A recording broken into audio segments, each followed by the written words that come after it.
Assalamualaikum warahmatullahi taala wabarakatuh. Bismillahirrahmanirrahim. Alhamdulillahirabbil alamin. Wassalatu wassalamu ala asrafil anbiya'i wal mursalin Sayyidina Muhammadi wa ala alihi wa ashabihi ajmain, amma ba'du.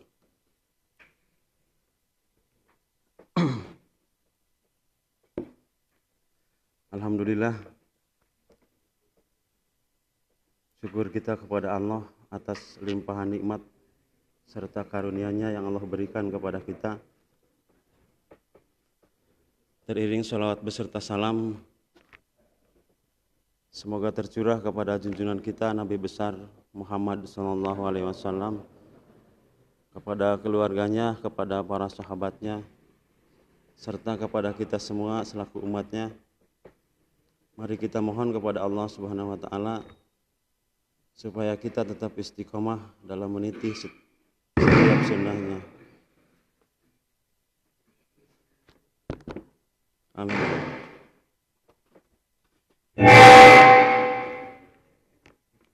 Yang saya hormati Ustadz Amaswara,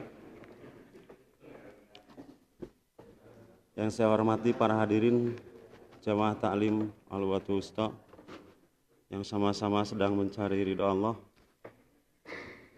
Alhamdulillah, atas ini pagi ini kita bisa berkumpul kembali di majelis yang mulia ini untuk bertawasul kepada Allah, tentunya dengan amal soleh, menuntut ilmu agama, berharap Allah jadikan kumpul kita pada pagi hari ini adalah sebagai bentuk amal ibadah yang kelak akan menjadi bekal kita di yaumil akhir. Sebagaimana Allah berfirman dalam Al-Quran, wabtaghi fima ataqallahu darul akhirah, dan carilah pahala negeri akhirat terhadap apa yang Allah anugerahkan.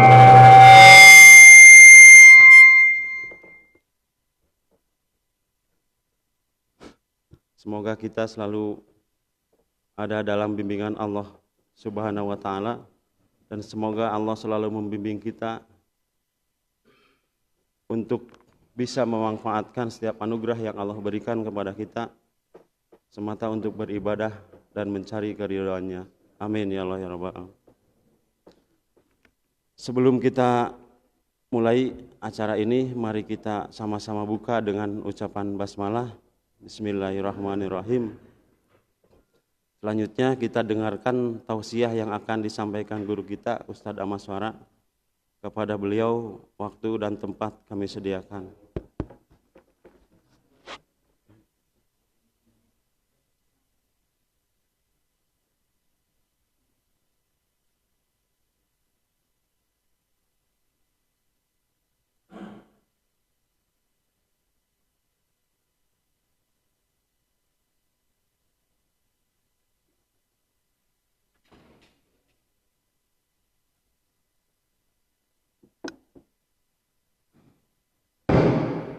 Innal hamdalillah nahmaduhu wa nasta'inuhu wa nastaghfiruh wa na'udzu billahi min shururi anfusina wa min sayyiati a'malina may yahdihillahu fala mudhillalah wa may yudlilhu fala hadiyalah. Asyhadu an la ilaha illallah wahdahu la syarikalah wa asyhadu anna Muhammadan abduhu wa rasuluh. Allahumma shalli ala Muhammadin wa ala alihi wa ashabihi ajmain. Wa qala Allahu ta'ala fi kitabihil karim, a'udzu billahi minasyaitonir rajim. Bismillahirrahmanirrahim. Qad aflahal mu'minun alladzina hum fi salatihim khashi'un walladzina hum 'anil lagwi mu'ridun. Wa qala Rasulullah sallallahu alaihi wasallam, idza kana yaumi shaumi ahadikum fala yarfus wa la yaskhab. Fa in sabahu aw qatalahu falyakul inni imru'un shaimun. Rawahul Bukhari wa Muslim. Ikhwani fillah rahimakumullah, Bapak Ibu hadirin yang dirahmati Allah. Selepas kita memanjatkan puji serta syukur kehadirat Allah yang Maha mengatur, termasuk mengatur pertemuan kita pada kesempatan pagi ini, tentunya karena Allah masih memberikan jatah rizki kepada kita semua. Mudah-mudahan kita bisa terus mensyukurinya dengan beribadah kepada Allah semaksimal ibadah, semaksimal sebenar-benarnya, sebaik-baiknya ibadah. Dan harapannya mudah-mudahan duduknya kita, lelahnya kita senantiasa diterima menjadi amal saleh kita. Juga harapannya seperti yang disampaikan oleh Nabi, wa atbi sayyi'atal hasanata tamhuha, setiap kebaikan kita menghapuskan keburukan-keburukan yang sudah kita lakukan. Salawat serta salam senantiasa terlimpah ruah kepada Habibana wa Nabiyana Muhammad sallallahu alaihi wasallam, keluarganya, sahabatnya, tabi'in, tabi'ut tabi'in, serta sampailah kepada kita selaku umatnya yang insyaallah memegang teguh ajaran agamanya sampai kelak Allah jemput kita semua. Ikhwani fillah rahimakumullah. Pagi ini kita akan bersama-sama mempersiapkan diri untuk satu hal yang sangat luar biasa, dan persiapan ini dimulai di bulan ini, bulan Sya'ban. Mudah-mudahan Allah panjangkan usia kita kelak sampai bertemu dengan Ramadan, dengan harapan di bulan itu adalah bulan yang kita bisa maksimal beribadah, dan mudah-mudahan tahun ini adalah tahun terbaik kita melaksanakan ibadah ini, sehingga seperti yang disampaikan oleh Nabi kita, ghufira lahu ma taqaddama min dzanbi, Allah ampuni dosa-dosa kita yang telah lalu. Tentunya menuju bulan tersebut menjadi orang yang taat beribadah kepada Allah di bulan tersebut itu membutuhkan beberapa hal. Di antaranya adalah yang paling utama keimanan, yang keduanya adalah keilmuan. Dan dua ini menjadi dasar dari kita sukses mendapatkan kesempatan nanti di bulan penuh berkah nanti itu, mendapatkan kesempatan kita menjadi Rabbani. Mari kita mulai dengan yang pertama, imani fillah rahimakumullah, bahwa masuk Ramadan itu harus dengan keimanan. Dan ini pesan awal yang kita sudah ketahui dari ayat dan hadis. Dari ayat dan hadis untuk menggapai Rabbani di bulan Ramadan, kita benar-benar menjadi orang yang taat beribadah itu tidak sekeinginan kita, tetapi ada panduan perintah dari Allah, panduan dari Rasulullah sallallahu alaihi wasallam. Di antaranya ayat yang paling familiar, paling populer dengan kita adalah Al-Baqarah 183. Dan Al-Baqarah 183 ini awal dari kalimatnya adalah panggilan terhadap orang-orang beriman. Ya ayyuhalladzina amanu, hai orang-orang yang beriman. Jika tujuan terakhir dari orang-orang yang beriman ini setelah melaksanakan saum adalah la'alakum tattaqun, maka dasar untuk menjadi orang bertakwa adalah keimanan. Maka tidak satu dua kita menemukan ayat yang memerintahkan ketakwaan diawali dengan keimanan. Contohnya Ali Imran 102. Ya ayyuhalladzina amanu taqullaha haqqa tuqatih wa la tamutunna illa wa antum muslimun. Atau jika takwa itu adalah berbicara, jika takwa itu berkaitan dengan ucapan, pun Allah menyebutkan dengan kalimat amanu. Ya ayyuhalladzina amanu taqullaha wa qulu qawlan sadida. Itu di dalam surat Al-Ahzab misalnya ayat 70-71. Nah hadirin ikhwatul iman, dan banyak lagi contoh lain yang takwa ini diawali dengan keimanan. Maka Ramadan di antara salah satu tujuannya adalah la'alakum tattaqun, agar membiasakan kita terus-terusan menjadi orang bertakwa, atau la'alahum yattaqun di ujung 187-nya, supaya kita terus-terusan menjadi orang-orang yang bertakwa di dalam Ramadan ataupun di luar Ramadan. Maka untuk menggapai itu semua, mari kita perkuat keimanan kita. Sadarkan bahwa diri kita sudah menjadi bagian orang-orang beriman yang jika dipanggil dengan kalimat ya ayyuhalladzina amanu, maka tergeraklah kita. Maka bergetarlah hati kita saat mendengarkan Allah, mendengarkan kalam-kalam Allah. Nah ini yang paling utama. Jadi menjadi Rabbani di bulan Ramadan itu persiapan paling utamanya adalah keimanan. Oleh karenanya mari kita pupuk keimanan kita dari saat ini, Kita mulai belajar bagaimana hal-hal yang dilakukan oleh para sahabat di bulan Sya'ban, begitupun yang dilakukan oleh Nabi Muhammad sallallahu alaihi wasallam, seperti yang disampaikan oleh Siti Aisyah, kita pun lakukan.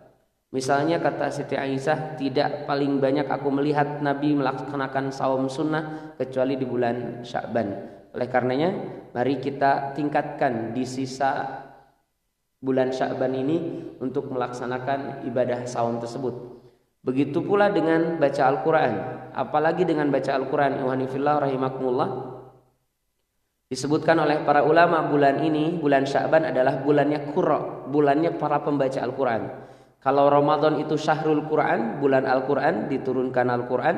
Tapi kalau Sya'ban ini syahrul Qurra. Syahrul Qurra itu para pembaca Al-Quran, bulannya para pembaca Al-Quran.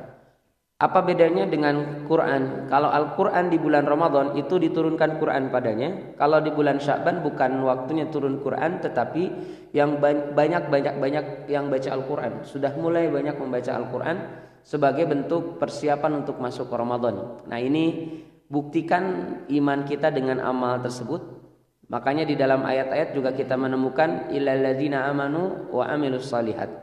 Nah, jadi untuk menggapai nanti Ramadan mendapatkan Rabbani, kita perkuat keimanan kita mulai hari ini, dan sudah mulai kita sepertinya dari awal Sya'ban untuk terus istiqomah, meminta kepada Allah yang terbaik, sehingga kelak di bulan Ramadan ini kita Ramadannya adalah Ramadan terbaik, bukan Ramadan yang formalitas saja, tahunan begitu saja. Sudah saatnya kita memikirkan bagaimana Ramadan kita ini sukses. Di antaranya Ramadan ila Ramadan kafaratun lima bainahuma, harus sukses menghapuskan dosa kita dari Ramadan ke Ramadan. Kemudian Nabi sempat mengingatkan kita supaya tidak terjebak di golongan orang-orang yang rugi ba'an furajulin dakhala alaihi syahr Ramadan suman salah qabla ayyughfar lahu. Banyak orang yang masuk Ramadan tapi dia celaka, rugi sekali karena masuk Ramadan, selesai Ramadan tapi tidak diampuni dosanya oleh Allah Subhanahu wa taala. Ini menunjukkan kehati-hatian kita di bulan Ramadan. Kita maksimalkan persiapannya dari sekarang, di antaranya adalah persiapan iman. Persiapan iman yang dimaksud adalah persiapan keteguhan atas hati kita meyakini perintah Allah, baik itu saumnya, baik itu salat malamnya, baik itu baca Al-Qur'annya dan yang lainnya. Kemudian yang kedua adalah buktikan keimanan kita dengan ucapan. Jika iman kita yakin bahwa tekad kita sudah yakin dalam hati kita salat itu diperintahkan, yuk berangkat salat.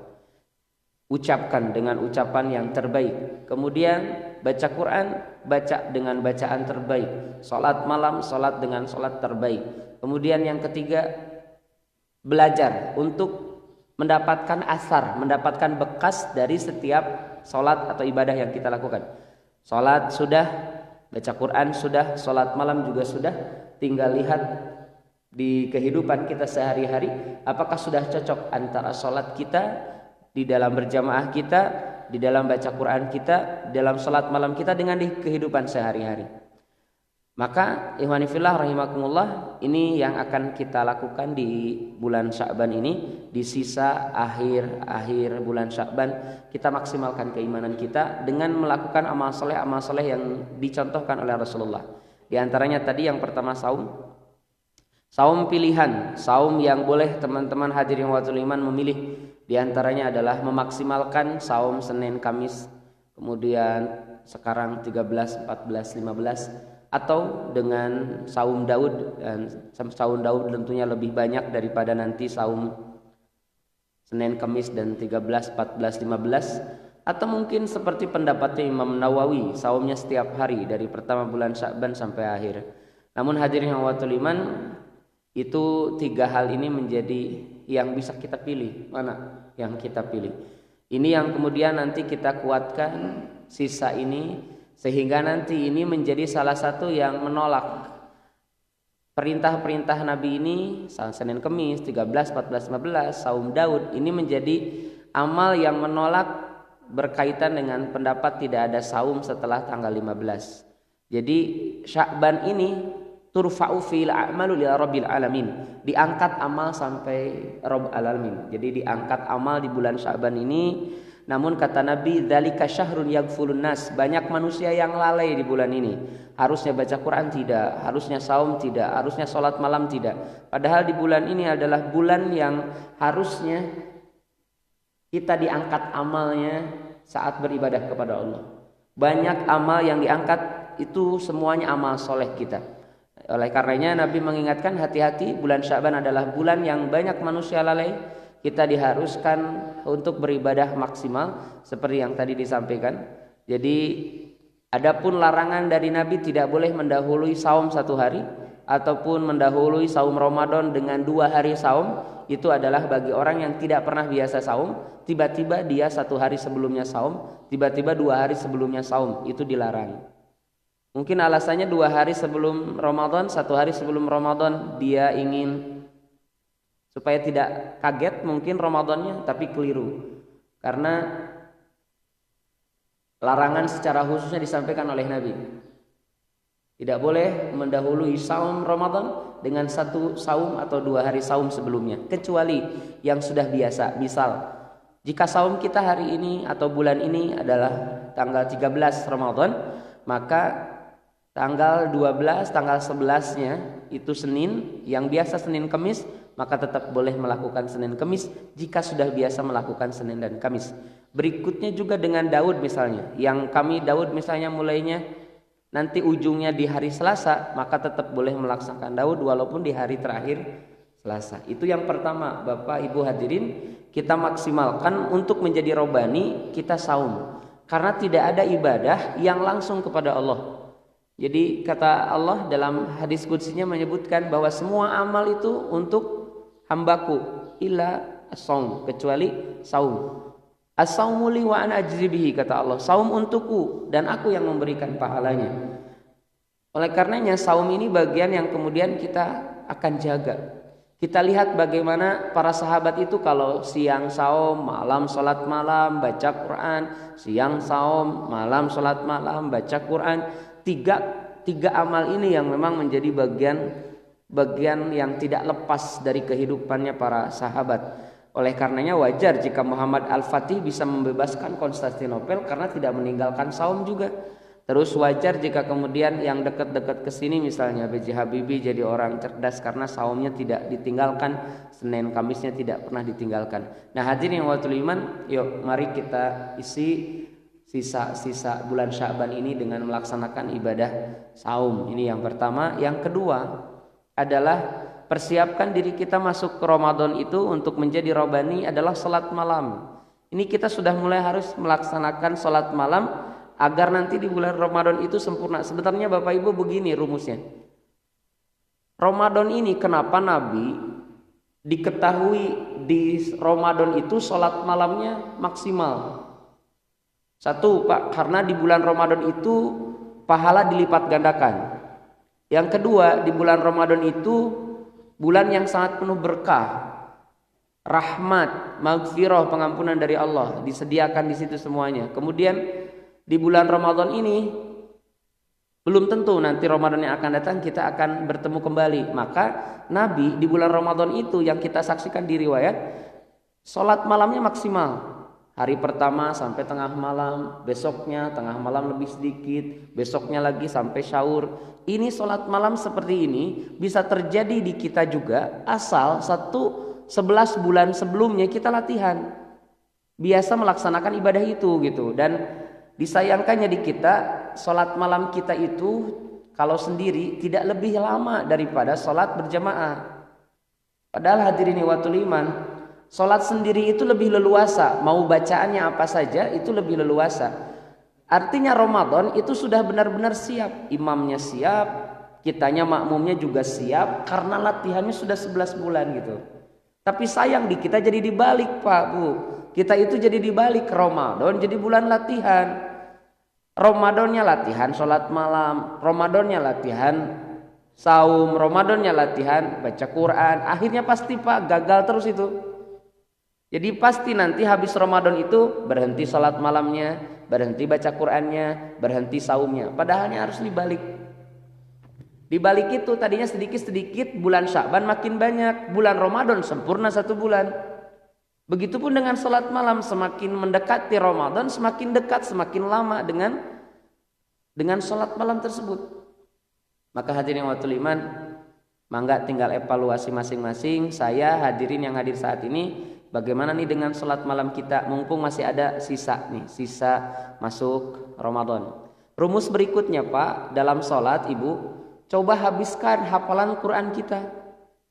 Coba sekali waktu sholat malam itu habiskan semua hafalan kita.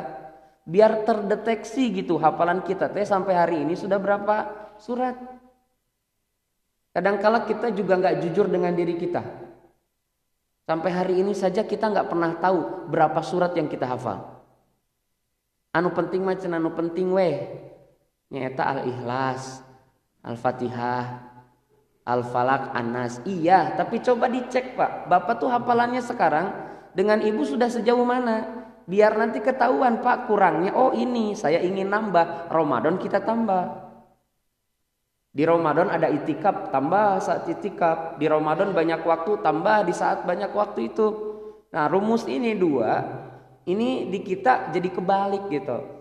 Harusnya 11 bulan persiapan. Sholat malam persiapan kan Pak, pelan-pelan gitu naik. Biasanya kalau sendiri itu setengah jam.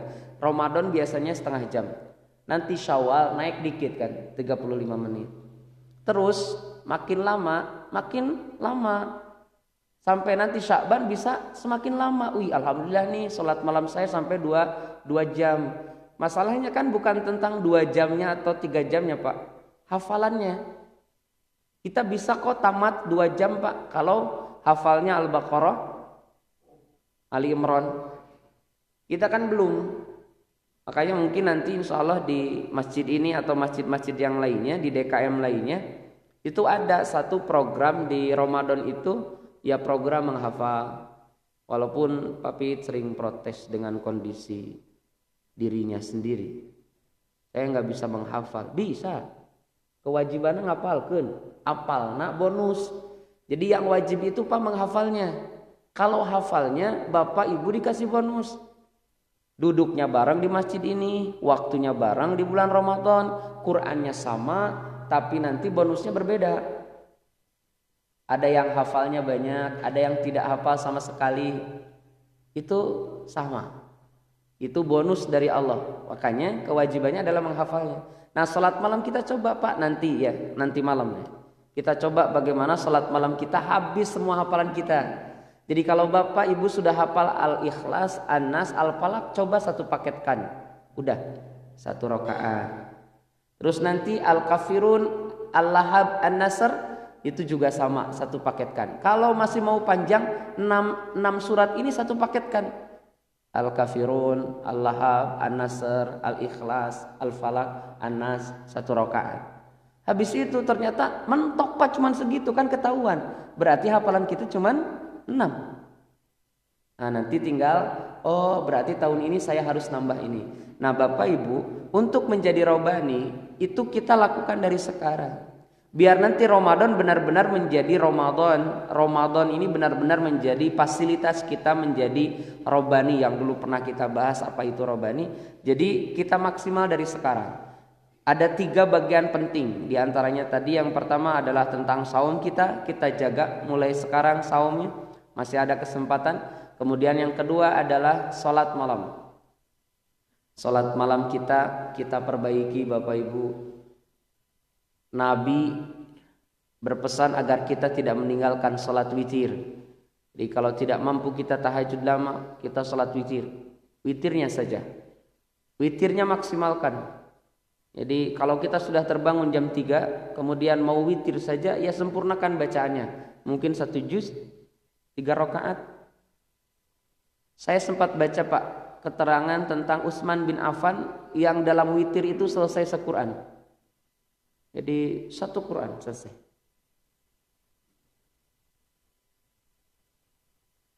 Nabi jika begitu wajar jika Nabi waktu itu 1 rakaat salat malamnya adalah Al-Baqarah, Ali Imran, An-Nisa. Ini 5 juz setengah. Jadi satu kali berdiri, 1 rakaat itu 5 juz setengah. 3 berarti sudah setengah Quran, Pak. Itu sudah 18 juz setengah dalam sholat untuk 3 rakaat. Untuk 6 rakaat sudah selesai 30 juz.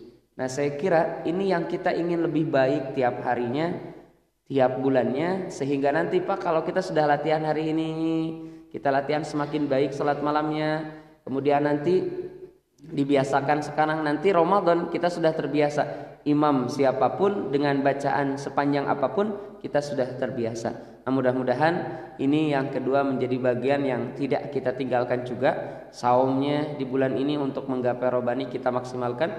Yang kedua adalah sholat malamnya juga kita maksimalkan. Jangan berlalu begitu saja. Kemudian yang ketiga ini berkaitan dengan baca Quran, Bapak Ibu. Baca Quran para sahabat ini kita coba ambil alih, Pak. Kita samakan, Bapak Ibu, kebiasaan para sahabat dengan kita. Para sahabat itu kata Nabi biasa menghatamkan 7 hari. Mulai hari Jumat selesai hari Kamis. Baca Qurannya itu begitu. Mulai hari Jumat selesai hari Kamis. Mulai hari Jumat selesai hari Kamis. Dimulai hari Jumat khatamnya hari Kamis. Jadi 7 hari selesai. Nah, saya kira kita juga harus merubah format itu. Jadi kalau kita yang sudah biasa 1 hari 1 juz, sekarang sudah mulai kita coba beralih, Pak. Jangan juga berlebihan, cukup misalnya 7 hari. Dan 7 hari ini tidak berlebihan kalau versi saya dengan Bapak, dengan mengukur kemampuan kita, itu 4 juz sehari itu cukup lah. 4 juz sehari itu cukup, Pak. Kalau bacaan Qurannya seperti guru kita Allahu Yarham Ustaz Saifuddin, 1 hari baca 1 juz itu 15 menit. Jadi 1 juznya 15 menit. Jadi 4 juz itu hanya dapat 1 jam, Pak. 1 jam untuk 4 juz dengan bacaan yang cepat tentunya. Nah, tinggal ibu bapak ukur. Ibu itu baca Quran 1 juz dapat berapa? Bapak 1 juz itu dapat berapa? Tinggal nanti hitung. Oh, 4 juz nih sehari. Ternyata 1 juznya saya 30 menit. Berarti kan bapak ibu butuh 2 jam untuk 1 hari itu. Tinggal lihat dengan kerja kita cukup atau tidak untuk membaca Al-Quran 2 jam per hari itu. Nah, saya kira kita bisa, Pak. Dan kita sudah harus mulai istiqomahkan 7 hari gitu. Dan ini terjadi karena sahabat Nabi waktu itu baca Qurannya setiap hari tamatnya. Tamat setiap hari, Pak. Nanti pas itikaf mungkin kita buktikan. Pas itikaf kita tidak bekerja, tidak melakukan banyak aktivitas kecuali ibadah, maka coba maksimalkan di situ baca Quran. Di kadangkala kalau itikaf teh kesel ya, ngobrol. Jadi yang tamatnya bukan baca Qurannya, Pak. Ngobrol. Udah pada faham itu peserta semuanya. Kebiasaan sehari-harinya, istrinya berapa, semua kebiasaan istrinya apa, anak-anaknya bagaimana. Wah, hafal. 10 hari hafal. Quran tamat belum. Harusnya kan Quran dulu. Tapi yang namanya setan ya, Pak, ke masjid itu luar biasa. Dan yang paling menarik dalam baca Quran itu mangga dirasakan suatu waktu. Coba Bapak Ibu simpen handphone, rekam ngaji sendiri. Bukan tentang bagus suaranya atau tidak, tapi coba lihat di detik berapa Bapak Ibu saat baca Quran menguap. A'udzubillahi minasyaitonirrajim. Aman. Bismillahirrahmanirrahim. Kan keterlaluan kalau ta'ud lagi nguap gitu, Pak. Toha ma anzalna 'alaikal Qur'ana litashqa. Bapak Ibu silahkan cek di menit keberapa Bapak Ibu nguap. Nanti pas nguap begitu lihat apakah kita termasuk istahwadha 'alaihim syaitanu fa ansahum dzikrallahi ulaika hizbus syaitan, atau kita menjadi hizbullah. Apakah kita menjadi pasukannya Allah atau pasukannya setan? Saat menguap ngantuk, apakah shadaqallahul azim atau kemudian kita paksakan melanjutkan? Di situ akan ketahuan Bapak Ibu, apakah kita menjadi hizbus syaitan, Al-Mujadilah ayat 19, atau kita menjadi hizbullah, pasukannya Allah, Al-Mujadilah ayat terakhir. Nah, di situ silakan. Dan ternyata luar biasa, Pak, baca Quran itu karena pahalanya per huruf, Pak. Jadi jangankan 1 lembar 2 lembar, Pak, baru beberapa huruf saja baca Quran itu bisa jadi sudah menguap.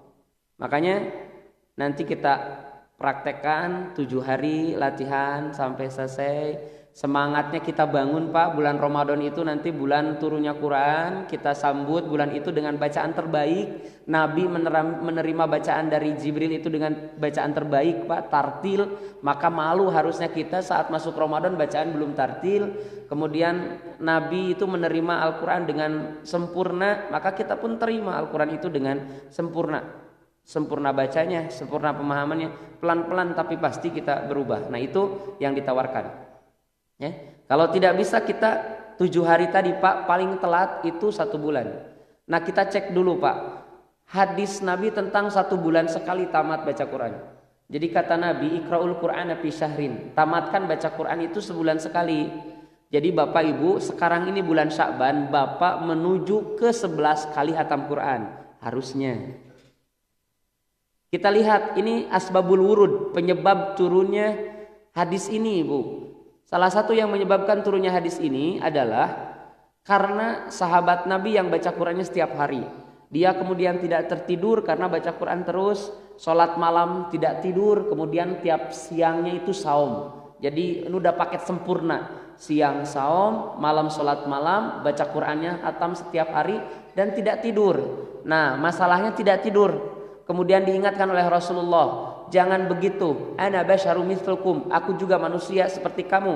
Aku tidur, aku saum, aku berbuka, aku menikah juga. Nah ternyata ikhwanifillah rahimakumullah, ketahuan dilaporkan oleh sahabat yang lain bahwa orang ini hatam Qur'annya tiap hari sampai tidak tidur, sholat malamnya juga demikian, kemudian tiap hari saum. Kemudian dilaporkan kepada Nabi, maka kata Nabi, Iqra'ul Qur'ana fi syahrin, salah satunya, tamatkanlah Al-Quran dalam 1 bulan. Nah Bapak Ibu, jadi Nabi ini mengingatkan sahabat yang tamatnya tiap hari. Saya kira kita nggak masuk kategori yang diingatkan tamat tiap hari. Jadi kata Nabi, jangan baca Quran tiap hari, bacalah tamatkan 1 bulan. Kayaknya kalau kita itu jadi lain, tamatkan sebulan sekali sudah, nggak usah nawar-nawar lagi gitu. Kalau sahabat turun 1 bulan itu Pak, karena dia bacanya tiap hari. Kalau ada perintah ke kita tamatkan 1 bulan, karena nggak pernah tamat 1 bulan. Sahabat yang tamatnya 1 hari sekali itu, saat diperintahkan 30 hari tamat, dia protes Bapak Ibu. Nabi, saya ingin mengisi masa muda saya dengan baca Quran. Nabi, saya ingin banyak pahala dari Al-Quran ini. Saya mau waktu-waktu saya itu habis dengan Al-Quran. Boleh tidak kalau saya baca Qurannya sebelum 30 hari selesai? Maka kata Nabi Pak, faqra'u ishrina yauman, tamatkan 20 hari sekali. 20 hari sekali tamatkan sudah. 20 hari sekali selesaikan. Dia masih protes juga, Nabi, saya masih ingin menghabiskan waktu saya dengan Al-Quran. 20 hari kayaknya masih banyak waktu luang yang saya akan buang. Saya ingin lebih maksimal. Maka kata Nabi, faqra'u fi sab'in, ini Pak, tamatkanlah dalam 7 hari. 7 hari ini adalah kebiasaan umum para sahabat yang tadi saya sampaikan.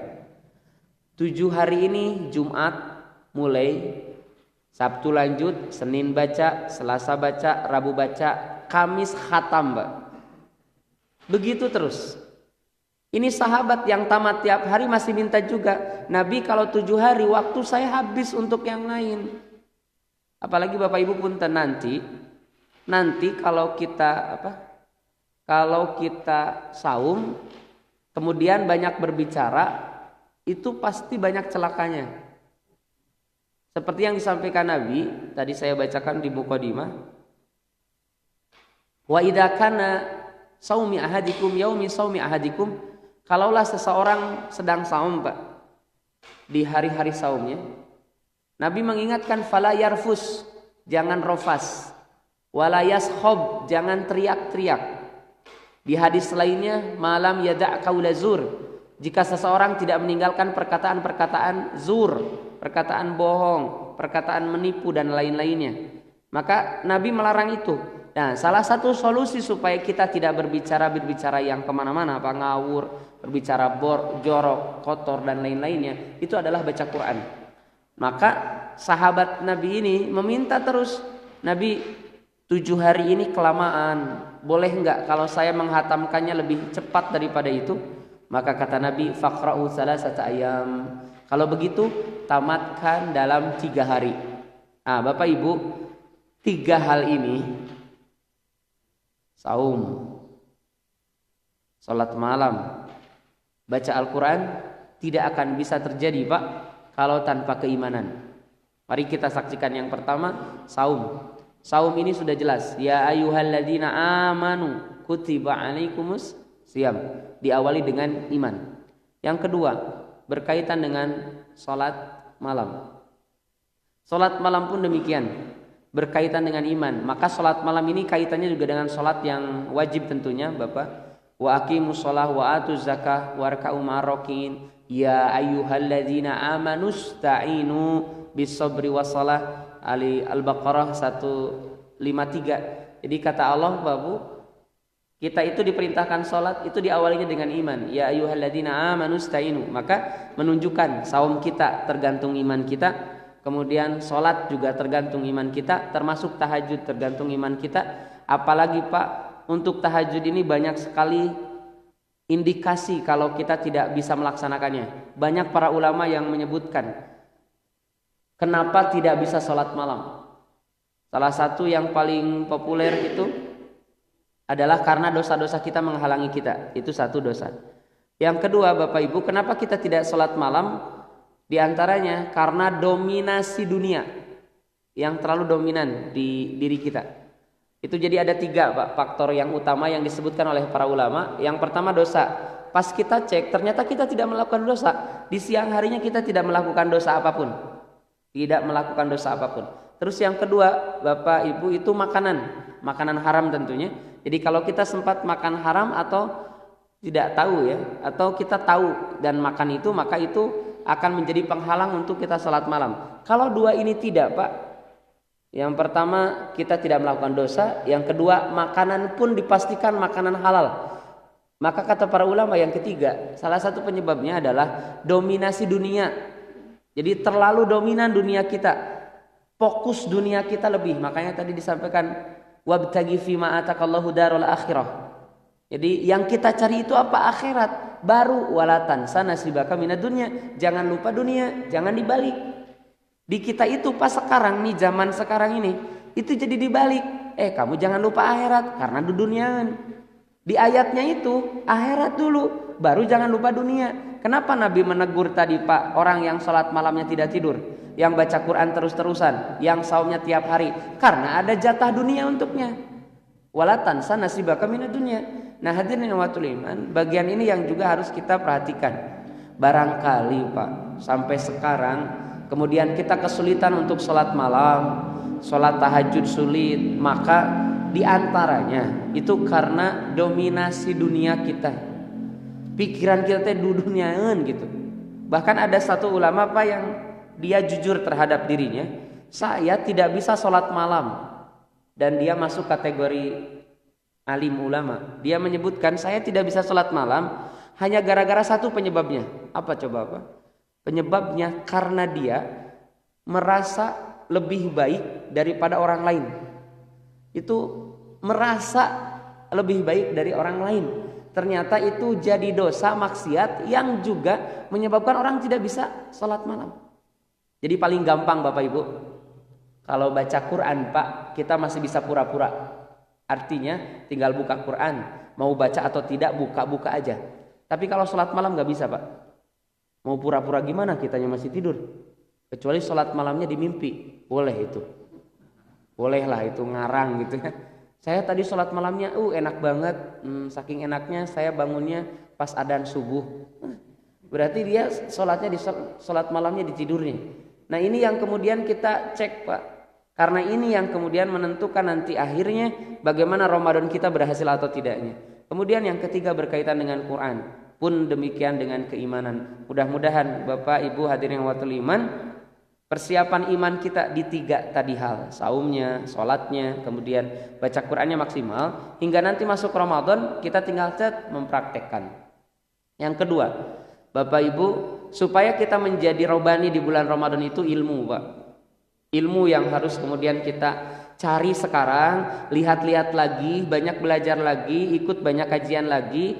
Jangan sampai Ramadan kita gagal begitu saja. Contoh berkaitan dengan kita mulai itu Ramadan taraweh dulu, Qiyamu Ramadan dulu. Qiyamu Ramadan ini Pak, jangan gagal. Nabi tidak ke masjid hari keempat, itu tidak menjadi isyarat kita itu jadi di rumah gitu Pak. Dan Nabi ge tilu poe ke masjidna, maka saya jadi tidak ke masjid di hari keempatnya. Mungkin kita husnudon sama orang-orang yang tiba-tiba hari pertama ke masjid, hari kedua ke masjid, hari ketiga ke masjid, hari keempatnya tidak ada. Mungkin karena melihat Nabi pun di hari keempat Ramadan tidak ke masjid. Tapi Bapak Ibu itu adalah di awal. Kemudian kenapa? Karena Nabi Ibu ketakutan melihat para sahabat Pak. Hari pertama jamaah tidak penuh masjid. Hari kedua jamaah masjid penuh. Hari ketiga luber Pak. Nabi ketakutan. Kalau terus-terusan Nabi ke masjid itu takut diwajibkan, merasa diwajibkan. Mereka merasa ini adalah kewajiban. Pak, udah final. Sholat Qiyamu Ramadan itu sunnah Pak. Mau di Ramadan, mau di bulan luar Ramadan itu hukumnya sunnah. Sudah tidak akan pernah jadi wajib lagi. Artinya Pak, di kita itu semangatnya yang hilang. Ini yang sunat saja kita nggak pernah ketakutan kok Pak jadi wajib. Hari pertama penuh, hari kedua adalah masih. Hari ketiga Pak udah mulai 1-2 nggak ada. Hari keempat apalagi hari 11 Pak. Sudah jadi biasa di kita. Apalagi orang Sunda. Orang Sunda itu dengan mantak gitu ya. Kita terlalu banyak kiratan. Apapun dikira-kirakan tapi nyata. Taraweh, tarasawareh. 10 pertama penuh, 10 kedua tidak ada, 10 ketiga mudik Pak. Jadi sholat tarawehnya hanya bertemu di 10 awal saja. Jadi ini yang kemudian harus dengan ilmunya itu bagaimana salat malam kita itu Pak. Yuk kita jaga semangatnya itu. Karena sudah final ini sunnah. Kan kita jadi begini, kalau ukuran saya begini Pak. Kalau berangkat ke masjid itu pahala. Kemudian sholat Qiyamu Ramadan itu pahala. Berjamaah juga itu adalah pahala. Dan pahalanya sudah ditentukan masing-masing Pak. Terus kata Nabi, besok Pak. Misalnya malam ini kita taraweh, maksimal besoknya kita tidak taraweh. Kalau versi saya Pak, itu orang yang dilaknat sama Allah. Hadisnya Pak, man kana yaumu khairan min amsihi fahuwa robihun. Jika orang hari ini lebih baik daripada kemarin, ini orang yang beruntung. Wa man kana yaumu misla amsihi fahuwa magbunun. Jika orang itu sama saja Pak dengan kemarin dengan hari ini orang tertipu. Wa man kana yaumuhu syarron min amsihi fahuwa mal'unun. Jika orang itu hari ini lebih buruk daripada hari yang kemarin, dia ini dilaknat oleh Allah. Apa cirinya dilaknat Pak? Laisat sawadan fil wajhi, karena Nabi bukan yang wajahnya tiba-tiba menghitam, wala nuqsanan fil mali, bukan yang hartanya tiba-tiba habis, tetapi orang yang demen terus-terusan dalam keburukan itu dilaknat.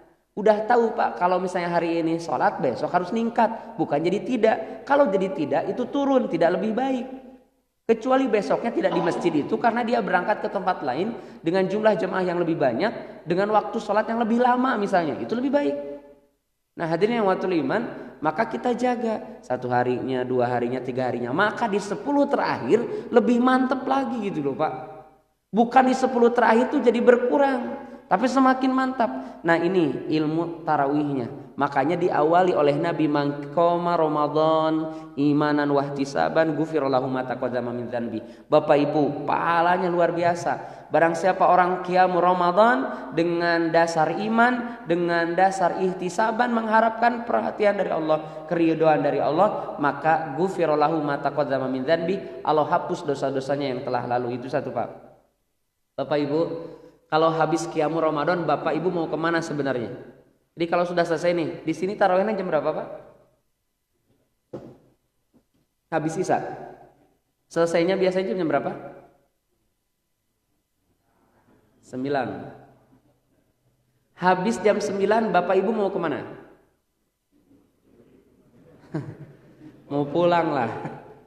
Nah itu Pak, pertanyaan tuh mau pulang mau apa? Para sahabat itu sampai selesai gitu. Saya kan kerja. Iyalah kerja Pak. Nggak semua kerja malam kan. Artinya udah kan malam itu udah bagiannya Qiyam Ramadan. Udah bagiannya kita ibadah. Artinya Pak, di sini nanti ada program setiap habis Qiyam Ramadan. Mungkin sudah biasa ada program di sini, ada kajian atau ada baca Quran dan hal-hal lain. Terus nanti sahur kan habis itu. Habis sholat malam Qiyam Ramadan sahur. Bapak Ibu, di sahur ini ada yang banyak kita lalai. Contoh, di dalam surat Ali Imran ayat 16-17 itu Allah sampaikan orang-orang yang bertakwa itu adalah wabil asharihum yastaghfirun. Orang bertakwa itu orang sabar, orang baik, dan diantaranya orang bertakwa itu adalah orang yang di saat sahurnya istighfar. Kayak ini Pak. Wabil ashar yastaghfirun. Pada waktu sahurnya istighfar. Waktu sahur itu Pak adalah waktu sahurnya walaupun tidak sahur. Yang kedua memang sedang sahur. Jadi yang pertama waktu sahurnya, yang kedua memang sedang sahur. Nah saat sedang sahur ini harusnya bukan nonton TV. Maka saya mengajak untuk stop makan sambil nonton TV. Kita seriuskan untuk Ramadan ini, maksimalkan duduk bareng dengan keluarga, makan supaya berkahnya dapat. Syukur-syukur kalau bisa kita istighfar di saat sahur itu. Istighfar kepada Allah, istighfar diri sendiri. Istighfar kepada Allah, meminta ampun kepada Allah, dan yang kedua kepada diri sendiri dan keluarga. Jadi meminta maafnya tiap hari, bukan Lebaran. Lebaran itu harinya bahagia apa? Bukan harinya sedih. Kebanyakan kita jadi sedih karena diantep gitu. Dari tanggal 1, tanggal 2 sampai tanggal 30 dosa terus. Akhirnya nanti ditumpahkan di bulan Syawal tanggal 1. Nah ini yang kemudian kita cek Bu. Ibu tertib ya. Biasanya ibu kan sudah capek. Kalau sudah capek masak itu stres biasanya. Makannya jadi nggak mau gitu. Padahal duduk aja tertib, udah duduk. Terus Bapak Ibu sepakati sahur itu kata Nabi tasaharu fa inna fis sahuri barokah. Diperintahkan Pak. Kalau perintah ini bagian yang kemudian akan banyak pahala di dalamnya. Tasaharu fa inna fis sahur barokah. Sahurlah kalian karena sahur itu berkah. Yuk sahur. Nah Bu, coba nanti diskusikan dengan keluarga. Barangkali kita ingin Pak untuk Ramadan ini kita lebih tertib, sahurnya juga tidak ingin menyulitkan ibu-ibu. Mah sudah saja untuk sahur kita sediakan susu, sediakan kurma, sediakan air minum, selesai Pak. Ibu-ibu nggak akan capek. Cuman Bapak yang capek. Nanti ganti Pak, gantinya apa? Gantinya maghrib. Nah pas maghrib nanti berbuka baru sediakan, karena pun tanpa silahkan Ibu coba diemut-emut. Makan sahur itu Pak berkah, tapi nggak banyak-banyak juga kok Pak. Jadi enaknya makan itu pasti maghrib pas saat lapar. Jadi kalau misalnya kita lapar tuh seharian 12 jam sampai 13 jam kita saum, 14 jam kita kan lama tuh nggak makan Pak. Tiba-tiba bertemu makanan kan senang banget tuh. Seger lah gitu ya, makan teh enak gitu. Beda dengan sahur. Terus nanti kalau prosesnya sudah berjalan, kan tadi buka, kita pakai Qiyam Ramadan, terus besok sahur. Sahur kan masih ada sisa-sisa yang tadi malam Pak. Saya kira sudah cukup. Ibu tertibkan coba, nanti diskusikan dengan Bapak. Saya kira orang tua ke anak-anak tinggal melihat orang tuanya saja. Makanya kurma, minum. Kalaupun tidak mau kurma mereka, anak-anak sudah suruh minum susu, minum doang, selesai Pak. Di zaman Nabi itu anak-anak kecil saum Pak, yang cerdas bapak-bapaknya. Jadi bapak-bapaknya itu sudah banyak mainan untuk anaknya. Disebutkan dalam riwayat Pak itu bikin mainan dari kapas. Karena mungkin tidak seperti sekarang banyak mainan. Dulu itu bikin sendiri. Kemudian nanti kalau anaknya siang hari nangis Pak, nangis itu nggak dikasih kesempatan. Ya udah saumnya sampai duhur. Nggak dikasih kesempatan itu Pak, tapi dipertahankan. Ayo main dulu yuk, main sama Bapak, dikasih mainan. Sehingga perhatiannya teralihkan dari ingin makannya. Begitu Pak perjuangannya. Itu dari anak 5 tahun, 6 tahun, 7 tahun. Dulu di zaman Nabi begitu. Para sahabat demikian menjaga itu. Makanya sahurnya Pak, sampai Nabi mengatakan walau kana jur'atan min ma'in. Sahur itu walaupun hanya seteguk air minum berkah. Malah di kita kalau kebanyakan makan, berbuka banyak makan gak bisa qiyamul Ramadan. Sahur banyak makan gak bisa kuliah subuh ke masjid juga tidak karena tidur. Apalagi di kita suka pakai shift. Shift 1, shift 2, shift 3. Atau gelombang ya. Sama itu berarti ya. Ada level 1 sahur, pembukaan jam 2. Itu nyemil. Jam 3 mulai nasi. Jam 4 energen. Iya, itu pas mau adzan, ayo minum yang banyak kan gitu kita teh. Ke anak-anak ayo minum yang banyak. Masya Allah Pak, coba dicek. Mau yang makannya seperti itu dengan minum 1 teguk saja Pak, di jam 10, jam 11 sampai nanti asar itu lapar semuanya. Karena itu sudah masanya autolisis sudah. Biarkan saja memang itu sudah waktunya gitu. Mau yang makan tertib banyak, yang sedikit sama Pak. Karena nanti pas buka kita makan, nah sudah itu. Makanya urgensi saum itu Pak, urgensi yang paling utamanya mengurangi jatah makan Abarong. Mengurangi jatah makan. Ibu-ibu mangga diskusikan tahun ini kan lumayan Bu, buat makan sahurnya 15.000 kali 4 orang 60.000 kan bisa berkurang. Kan buat baju lebaran. Atau sekarang lagi musim emas, beli emas gitu Bu ya. Atau apalah Pak gitu. Jadi bisa untuk hal lainnya. Karena punten urgensi awalnya Ramadan itu kan saum. Kalau saum jadi kurangi makan Pak. Ini malah tidak gitu. Tapi nggak tentu juga dikaitkan dengan berat badan gitu Pak ya. Nah kamu mantu begang-begang, bukan begang ukurannya, bukan kecil, tapi makanannya gitu Pak. Bagaimana kita perhatikan itu pas berbuka ya kita makan, nanti pas sahur kita perhatikan nih, karena sahur itu di situ berkah Pak, walaupun sedikit jadi berkah kan ziyadatul khair, sedikit tapi jadi tambah kebaikannya, itulah berkah. Makannya sedikit, minumnya sedikit, tapi Bapak bisa saum, bisa subuh berjamaah, bisa melaksanakan ibadah-ibadah di siang harinya, itu berkah namanya. Makanya Bu, Bapak, berkah juga coba diperhatikan, berkah berbuka. Yang dinamakan berkah berbuka itu bukan karena bukanya ada kopi, ada teh manis, ada marjan, ada kolak. Banyak pokoknya makanan. Terus semuanya ngomong, alhamdulillah ya berkah. Bukan Pak. Berkah itu baru ketahuannya kalau kapan? Kalau nanti makanan itu mengantarkan berjamaah Isya, mengantarkan qiyamul Ramadan, mengantarkan baca Quran. Kalau makanan itu justru jadi menyulitkan berjamaah Isya, menyulitkan berjamaah qiyamul Ramadan, menyulitkan mata untuk melihat Al-Quran untuk membacanya, maka itu dipastikan Pak musibah atau laknat, bukan berkah. Iya Pak, itu musibah itu. Orang lain lagi qiyamul Ramadan, ini tidur. Orang lain lagi baca Quran, dia tidur. Ini musibah. Makanya kita pastikan.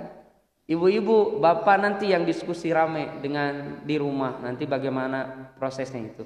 Nah itu sahurnya. Kemudian terus Pak sampai berbuka. Di berbuka, kalau sahur diakhirkan, berbuka dipercepat. Dipercepat itu disegerakan, bukan dipercepat. Nanti kalau dipercepat jam 3 buka.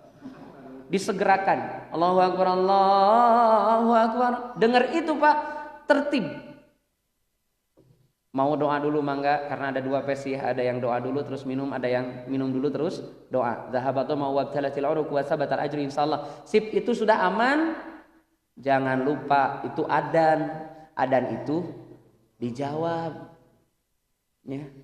Terus punten bagi yang adzan buka aja dulu. Karena saum itu bukanya Pak bukan dengan adzan. Tapi waktunya sudah tiba. Sekalipun tidak ada adzan, kalau sudah datang waktunya, berbukalah. Iya teh kumaha teh aya nu adzan. Kumaha lamun palem listrik Pak. Atau misalnya lupa ini apa yang adzan teh nyetrekeunna lebet hungkul. Kan di dalam sudah keras itu suaranya, tapi keluar nggak dicetrekan. Jadi luar biasa. Cending teh aya nu adan. Saya nunggu-nunggu dari tadi di alus ku adan, ternyata nggak adan. Kasihan nggak buka-buka sampai diontrok ke sini. Oh ternyata sudah adan. Nah tertib silakan yang berbuka, yang adan buka dulu saja. Habis itu sahabat mau minum kan biar adannya mantep gitu. Jangan kolaborasi. Allahu Akbar, Allahu Akbar. Jangan Pak, udah buka aja dulu biar tertib gitu. Nah habis itu Pak ingat bahwa adzan itu panggilan sholat bukan panggilan makan. Oke, panggilan sholat bukan panggilan makan. Yang disegerakan pun iftar. Yang disegerakan itu iftar, berbuka. Jadi segerakan dulu berbukanya. Habis itu sholat. Habis itu mau makan silahkan. Mau nanti setelah qiyam Ramadan juga silahkan. Karena Pak Punten, di kita itu memang terlalu dekat jaraknya Pak. Maghrib, terus makan. Itu belum 1 jam kita sudah sholat isya Pak. Maka wajar jika semua yang sholat berjamaah kita nggak bisa lama. Karena proses makanan sedang diproses, kita harus sholat Pak. Itu pasti ngantuk. Nah coba kasih jeda misalnya Pak ya. Ini di Banjar saya di pesantren itu mulai jam 8. Kalau tidak 8.30. Atau lebih lama lagi jam 9 gitu Pak. Biar agak leluasa, ada ngontrol dulu gitu. Untuk nafas dulu, untuk siap-siap nanti lebih segar lagi. Kalau dipaksakan di waktu itu, wah Pak, yang menguap bukan 1 orang Pak. Berjamaah itu. Kalau sudah menguapnya berjamaah Pak, wah itu beratnya luar biasa. Yang berat itu imam, karena dia satu-satunya yang tidak boleh menguap. Kenapa nggak boleh? Iya Pak, dia lagi baca Quran mau nguap gimana? Itu luar biasa bagian yang kemudian kita harus kuatkan. Dibukanya seperti itu, yuk tertibkan. Terus berkaitan dengan zakat itu udah biasa. 10 terakhir Ramadan Pak. Terakhir ini sekedar mengingatkan berkaitan dengan persiapan kita menjadi robani adalah itikaf Pak, Bu. Itikaf adalah satu sunnah yang tidak ditinggalkan oleh Nabi selama hidupnya. Nabi tidak pernah meninggalkan itikaf. Umatnya banyak yang tidak itikaf.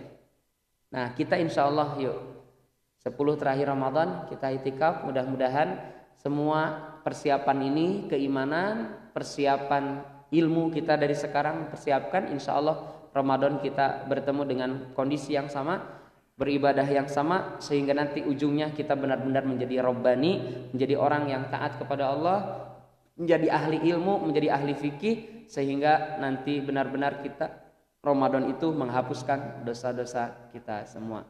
Hadirin wa iman, Ibu Bapak yang dirahmati Allah, itu yang bisa saya sampaikan pada pagi ini. Dan ini adalah subuh terakhir di bulan Sya'ban. Mudah-mudahan nanti di bulan Ramadan kita lebih gencar lagi ibadahnya, lebih banyak lagi, lebih maksimal lagi. Karena tadi yang saya sampaikan belum tentu tahun depan kita berjumpa lagi dengan Ramadan. Yang ini pun belum tentu. Tapi yang pasti kita menginginkan mudah-mudahan diberikan yang terbaik oleh Allah Subhanahu wa ta'ala. Kiranya itu. Assalamualaikum warahmatullahi wabarakatuh.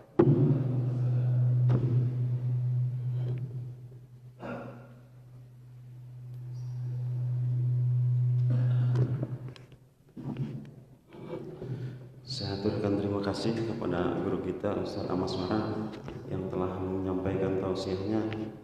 Insya Allah sangat bermanfaat bagi jamaah sekalian.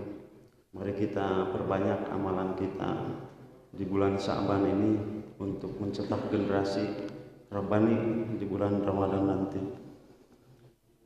Mudah-mudahan kita semua tetap istiqomah dalam melaksanakan kebaikan, dan mudah-mudahan Allah menyampaikan usia kita, memanjangkan umur kita untuk sampai di bulan Ramadan nanti. Hadirin rahimakumullah, dari awal sampai akhir acara telah berjalan dengan lancar. Mohon maaf atas segala kesalahan. Mari kita sama-sama tutup dengan bacaan hamdalah. Alhamdulillahirabbil alamin. Wabillahi taufiq wal hidayah wal hinayah. Wa'afu minkum. Assalamualaikum warahmatullahi taala wabarakatuh.